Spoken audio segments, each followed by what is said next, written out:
ಈಗಾಗಲೇ ನಿಮ್ಮೆಲ್ಲರಿಗೂ ಗೊತ್ತಿರೋ ಹಾಗೆ ಈ ಕಳೆದ ಒಂದು ವಾರದಿಂದ ತಂಬಾಕು ಬೆಳೆಗಾರರಿಗೆ ಭಾಳಷ್ಟು ಈ ರೇಟ್ ಏನು ಕುಸಿತಾ ಇರೋ ಕಾರಣಕ್ಕಾಗಿ ಅವರು ಪ್ರತಿಭಟನೆ ಮಾಡ್ತಾ ಇದ್ದಾರೆ. ಸಹಜವಾಗಿ ಅವರು ಮಂಡಳಿನೂ ಕೂಡ ಅದು ಸರಿಯಾದ ರೀತಿ ಇದು ನಿಯಂತ್ರಣ ಮಾಡ್ತಾ ಇಲ್ಲ ಅಂತ ಅವರು ಆರೋಪನೂ ಕೂಡ ಮಾಡಿದ್ದಾರೆ. ಈಗಾಗಲೇ ಈ ಏನು ಟ್ಯಾಕ್ಸ್ ಬಂದಿದೆ GSTಯಲ್ಲಿ 40%, ಜೊತೆಗೆ ಇನ್ನೊಂದು ಸೆಸ್ ಬಂದಿದೆ, ಅದನ್ನ ಪುನಃ ಪರಿಶೀಲನೆ ಮಾಡಬೇಕು ಅಂತ ನಾವು ಮಾನ್ಯ ಹಣಕಾಸಿನ ಸಚಿವರಾದಂಥ ಶ್ರೀಮತಿ ನಿರ್ಮಲಾ ಸೀತಾರಾಮನ್ ಅವರಿಗೆ ನಾವು ಬೇಡಿಕೆಯನ್ನು ಕೊಟ್ಟಿದ್ದೀವಿ. ನಾವು ಮತ್ತು ಎಲ್ಲ ಆಂಧ್ರ MP ಗಳು ಅದನ್ನ ಪುನಃ ಪರಿಶೀಲನೆ ಮಾಡ್ತಾ ಇದ್ದಾರೆ. ಮತ್ತು ಅದಕ್ಕೆ ಏನು ಸೂಕ್ತ ಏನು ಪರಿಹಾರ ಕೊಡಬೇಕಾಗಿದೆ ಅದು ಕೊಡ್ತಾರೆ. ಆದರೆ ಒಂದು ತಂಬಾಕು ಒಂದು ಹಾನಿಕಾರಕ ಅಂತ ಒಂದು ಬೆಲೆ ಮತ್ತು ನಂತರ ಅದು ಮಾಡುವಂಥದ್ದೆಲ್ಲ ವಸ್ತುಗಳು ಹಾನಿಕಾರಕ ಅಂತ ಸಮಾಜಕ್ಕೆ ಒಂದು ಸೂಕ್ತವಾದಂಥ ತೆರಿಗೆ ಇರಲೇಬೇಕು.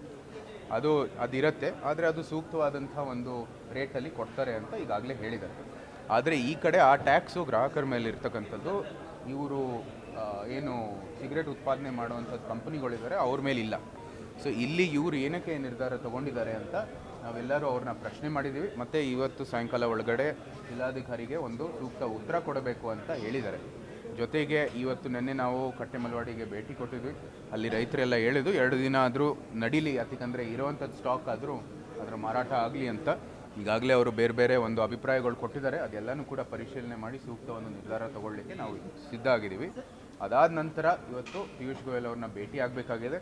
ಇಲ್ಲಿ ಇರ್ತಕ್ಕಂಥ ಎಲ್ಲ ಸಂಗತಿಗಳನ್ನು ಅವ್ರಿಗೆ ಮಂಡನೆ ಮಾಡಬೇಕಾಗಿದೆ. ರೈತರ ಜೊತೆಗೆ ನಮ್ಮ ಶಾಸಕರ ಜೊತೆಗೆ ಆ ಒಂದು ಕೆಲಸ ಆಗುತ್ತೆ ಅಂತ ನಾವು ಇಲ್ಲಿ ಒಂದು ಬೆಲೆ ಜಾಸ್ತಿ ಕೊಡ್ತಾರೆ ಕರ್ನಾಟಕದಲ್ಲಿ. ಈಗ ಅದಕ್ಕೆ ಭಾಳ ಉತ್ತರಗಳಿದೆ. ಅಲ್ಲೇ ಬೇರೆ ರೀತಿಯ ಒಂದು ತಳಿ ಬೆಳೀತಾರೆ, ಇಲ್ಲಿ ಬೇರೆ ತಳಿ ಅಂತ ಬೇರೆ ಬೇರೆ ಅದು ಕಾರಣಗಳಿದ್ದಾವೆ. ಆದರೆ ಇಲ್ಲಿ ಸೂಕ್ತವಾದಂಥ ಬೆಲೆ ಕೊಡಬೇಕಾಗಿರುವಂಥದ್ದು ರೈತರು ಬೇಡಿಕೆ. ಅವ್ರಿಗೂ ಗೊತ್ತಿದೆ, ನಮಗೂ ಗೊತ್ತಿದೆ. ಏನಾಗಿದೆ, ಇಲ್ಲಿ 320 330 ಹೋಗಿತ್ತು ರೇಟು, ಆದರೆ ಇವತ್ತು ಅದು ಕುಸಿತಾ ಇದೆ. ಇವತ್ತು ಅದೇ ರೇಟ್ ಕೊಟ್ಟು ಅದಕ್ಕಿಂತ ಜಾಸ್ತಿನೂ ರೇಟ್ ಕೊಟ್ಟರೆ ಇಲ್ಲಿಗೆ ಅನುಕೂಲ ಆಗುತ್ತೆ. ನಾವೇನು ಆಂಧ್ರ ರೇಟ್ ಬೇಕು ಅಂತ ಇಲ್ಲಿ ಯಾರ ಬೇಡಿಕೆನೂ ಇಲ್ಲ. ನಮಗೆ ಕರ್ನಾಟಕಕ್ಕೆ ಅನುಕೂಲವಾದಂಥ ರೇಟ್ ಬೇಕಾಗಿದೆ. ಒಳ್ಳೆ ರೇಟ್ ಕೊಡುವಂಥದ್ದು ವ್ಯವಸ್ಥೆನೂ ಇದೆ ಮತ್ತು ಅವ್ರಿಗೂ ಅವಕಾಶನೂ ಕೂಡ ಇದೆ. ಅದು ಮಾಡಬೇಕಾಗಿದೆ. ನಿರಂತರವಾಗಿ ನಮ್ಮ ಬೇಡಿಕೆ ನಡೀತದೆ. ಕೇಂದ್ರ ಮತ್ತು ರಾಜ್ಯ ಅಂತ ಅಂದ್ಕೊಂಡು ರೈತರ ಸಮಸ್ಯೆ ಎಲ್ಲೋ ಒಂದು ಕಡೆ ನಗಣ್ಯ ಆಗೋಗ್ತಾ ಇದೆ. ಕೇಂದ್ರ ರಾಜ್ಯ ನಾವು ಎಲ್ಲಿ ಹೇಳಿದ್ದೀವಿ ರಾಜ್ಯ ಅಂತ? ನಾವೆಲ್ಲೂ ಹೇಳಿಲ್ಲ ರಾಜ್ಯ ಸರ್ಕಾರ. ಇವ್ರು ಹೇಳೋದು ಕೇಂದ್ರದಿಂದ ಆಗ್ಬೇಕಂತ. ರಾಜ್ಯ ಸರ್ಕಾರ ಪ್ರತಿಯೊಂದು ಕೆಲಸಕ್ಕೂ ಕೂಡ ಕೇಂದ್ರ ಸರ್ಕಾರದ ಮೇಲೆ ಗೂಬೆ ಕೂರಿಸುವಂಥದ್ದು ಅವರು ಮಾಡ್ತಾ ಇದ್ದಾರೆ. ಅದು ಒಂದು ಪದ್ಧತಿ ಆಗಿದೆ ಅವರದ್ರಲ್ಲಿ. ನಾವು ಹೇಳಿದ್ದೀವಿ, ಇದು ನಾವು ಯಾವುದೇ ರೀತಿ ರಾಜ್ಯ ಸರ್ಕಾರದ ಮೇಲೆ ಯಾವುದೇ ಆರೋಪ ಹಾಕಿಲ್ಲ. ಇದು ನಮ್ಮ ಕೇಂದ್ರ ಸರ್ಕಾರದ ಕೆಲಸ, ನಾವು ಮಾಡ್ತೀವಿ. ನಮ್ಮ ಸಚಿವರಲ್ಲಿ ಸಂಪೂರ್ಣವಾದಂಥ ವಿಶ್ವಾಸ ಇದೆ.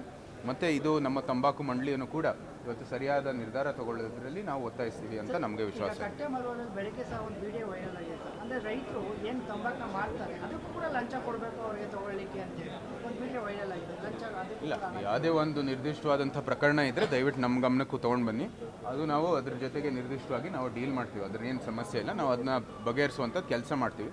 ಆ ಥರ ಯಾವುದಾದ್ರೂ ಅಧಿಕಾರಿ ಅಥವಾ ಯಾವುದಾದ್ರೂ ಒಂದು ವ್ಯಕ್ತಿ ಒಂದು ಲಂಚ ತಗೋತಾ ಇದ್ದಾರೆ, ಅದಕ್ಕೆ ನಾವು ಸೂಕ್ತವಾದಂಥ ಕ್ರಮ ತಗೋತೀವಿ. ಈಗ ನರಸೀಪುರದ KSIC ವಿಚಾರವಾಗಿ ಅಳವಡಿಯವರು ಸ್ಥಾಪಿಸಿದಂಥದ್ದು ಆ ಜಾಗವನ್ನು ಗೌರ್ಮೆಂಟ್ಗೆ 5 ಎಕರೆ ಕೊಡ್ತಾ ಇರೋದಕ್ಕೆ ವಿರೋಧ ವ್ಯಕ್ತವಾಗ್ತಾ ಇದೆ.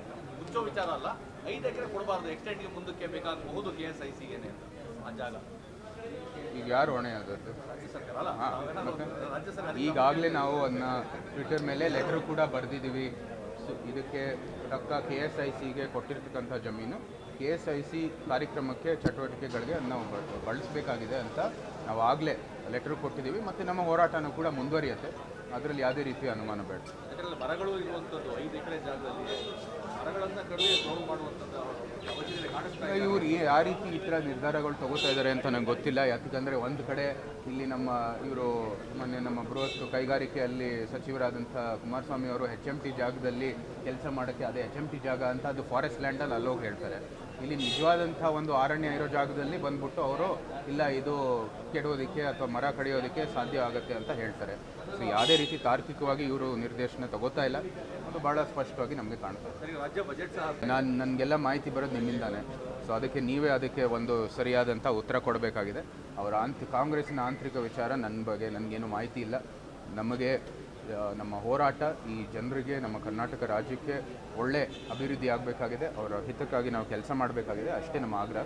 ಮುಖ್ಯಮಂತ್ರಿ ಯಾರು ಆಗ್ತಾರೋ ಇಲ್ವೋ ಅದು ನಿಮಗೆ ಮತ್ತು ನಮ್ಮ ಕಾಂಗ್ರೆಸ್ಗೆ ಬಿಟ್ಟಿಲ್ಲ. ಅದು ರಾಜ್ಯದ ಜನರ ಮೇಲೆ ಪರಿಣಾಮ ಬೀರುತ್ತೆ ಅಂತ 100ಕ್ಕೆ 100. ಯಾಕಂದರೆ ಇಲ್ಲಿ ನಿಮ್ಗೆ ಗೊತ್ತಿರೋ ಹಾಗೆ ಇಲ್ಲಿ ಅಭಿವೃದ್ಧಿ ಒಂದು ಕಡೆ ಆಗ್ತಾ ಇಲ್ಲ.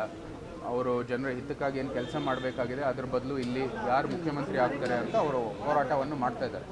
ಅದು ಸಹಜವಾಗಿ ಅದರ ಪರಿಣಾಮ ಇದ್ರ ಮೇಲೆ ಇದ್ದೇ ಇದೆ.